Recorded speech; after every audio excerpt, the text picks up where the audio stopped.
তুমি যদি একজন কন্টেন্ট ক্রিয়েটর হও, নতুন অথবা পুরাতন, আজকের ভিডিওটা তোমাদের জন্য, বিশেষ করে নতুনদের জন্য। আচ্ছা, আপনি একজন কন্টেন্ট ক্রিয়েটর, বলুন তো আপনি কাকে ফলো দেন? যে আপনাকে ফলো দেয় তাকে আপনি ফলো ব্যাক দেন, নাকি যার ভিডিও আপনার ভালো লাগে বা যার ভিডিও আপনার কোনো একটা উপকারে আসে বা এন্টারটেইন পান? কারণটা হলো, আমি এমন একটা নিশ নিয়ে কাজ করি যেটা শুধুমাত্র তোমাদের ভালোর কথা চিন্তা করে। আমার কিন্তু আরো একটা পেজ আছে যেখানে আমি ব্লগ ভিডিও বা রিলস ভিডিও, র্যান্ডম মোটিভেশনাল ভিডিওগুলো বানাই। বাট তারপরেও কিন্তু তোমাদের মতো কিছু বিগিনার বা যারা অনেকে কাজ করছে বা বিভিন্ন সমস্যায় ভুগছে, সেই ধরনের মানুষের কথা চিন্তা করে কিন্তু আমার এই পেজটা ওপেন করা এবং এটাকে চালিয়ে নিয়ে যাওয়া। আমি কিন্তু আমার ভিডিওতে সবসময় ভ্যালু রাখার চেষ্টা করি, তোমরা যেন আমার ভিডিও দেখে বিন্দু পরিমাণ উপকৃত হও সেই কথা চিন্তা করি কিন্তু আমার প্রতিটা কন্টেন্ট আমার তৈরি করা হয়। আমি জানি না যে আদৌ তোমাদের কোনো উপকার আমি করতে পারি কিনা বা কখনো পারবো কিনা, তবুও আমার ক্ষুদ্র প্রয়াস আমি জারি রেখে যাব। কথা হলো, কিছু নতুন কন্টেন্ট ক্রিয়েটার আছে বা পুরাতনও আছে, মোটামুটি বেশ কিছুদিন কাজ করছে।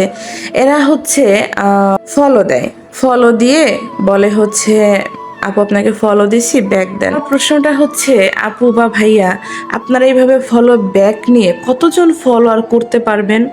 আদেও কি আপনারা এই ফলো ব্যাক নিয়ে আদেও অনেকটা দিন কি আপনারা হাঁটতে পারবেন এই রাস্তায়? 10 সেকেন্ডে ব্যাক টু ব্যাক, এটা এঙ্গেজমেন্ট বাড়ানোর ভিডিও, এখানে কমেন্ট করো, এখানে রিয়াকশান করো, 10টা রিয়াকশান দাও, 5টা রিপ্লে কমেন্ট করো, এই ধরনের ভাওতাবাজি কিন্তু আমি করি না, বা যারা করে তাদের ফাঁদে কখনোই পাড়া দিবেন না।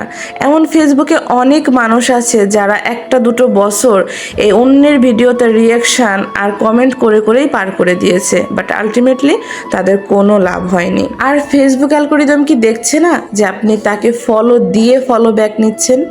আপনার পেজটা কখন ভ্যালু দিবে? যখন মানুষ আপনার রিলস বা আপনার পোস্ট দেখে ভালোবেসে আপনাকে ফলো দিবে। আর এরা কখনোই আপনাকে আনফলো করবে না। ব্যাক টু ব্যাক ফলোয়ার দিয়ে কখনোই আপনি দীর্ঘদিন আপনার পেজে যাত্রা করতে পারবেন না, কারণ আপনি 100 জন, 200 জন, 500 জনের কাছ থেকে চেয়ে ফলো নিচ্ছেন। এরা কি আপনার ভিডিও দেখবে? এটাকে আপনি এশিওর দিতে পারবেন যে আপনার ভিডিও দেখবে? এজন্য 10 জন ফলোয়ার থাক, 100 জন থাক, 500 জন ফলোয়ার থাক, যারা আপনার ভিডিও দেখবে এমন মানুষ আপনাকে ফলো দিক। এটা আপনার জন্য, আপনার পেজের জন্য সবসময়ের জন্য মঙ্গলকর। আর অনেকে আপনারা লাইভে যান, লাইভে যে বন্ধু আনেন, ফলোয়ার আনেন, এরা কি আদৌ আপনাদের ভিডিও দেখে? তাহলে ফেসবুক কি বুঝবে যে এরা আপনার পেজের ডেড ফলোয়ার? এই ডেড ফলোয়ার দিয়ে আপনার পেজটা আপনি কখনোই লং রান করতে পারবেন না। এটা পেজ সন্তানের মতো, তাই আমরা যেমন আমাদের সন্তানকে যত্ন করে তিলে তিলে বড় করি, সেভাবেই আপনি আপনার পেজকে যত্ন করে তিলে তিলে বড় করুন।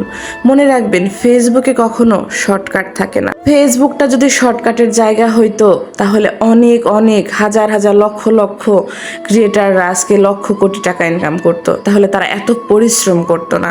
এটা মাথায় রেখে অনেকটা মনোবল আর দীর্ঘ প্রয়াস নিয়ে, মনের ভিতরে 1000 গুণ বেশি আত্মবিশ্বাস নিয়ে আজ থেকে কাজে লেগে পড়ো, যেন হাজার ঝড় ঝাপটাও তোমাকে থামাতে না পারে। তুমি যদি না চাও তোমাকে যেন দুনিয়ার কেউ না থামাতে পারে, এতটাই মনোবল নিয়ে ফেসবুকে কাজ করো। আমার শরীরটা ভালো না, কিছু কমেন্ট দেখে ভালো লাগলো না, তাই ভিডিওটা বানালাম। তোমরা সবাই ভালো থেকো, সুস্থ থেকো, আমার জন্য দোয়া করো। ভিডিওটা শেষ পর্যন্ত দেখার জন্য সবাইকে ধন্যবাদ।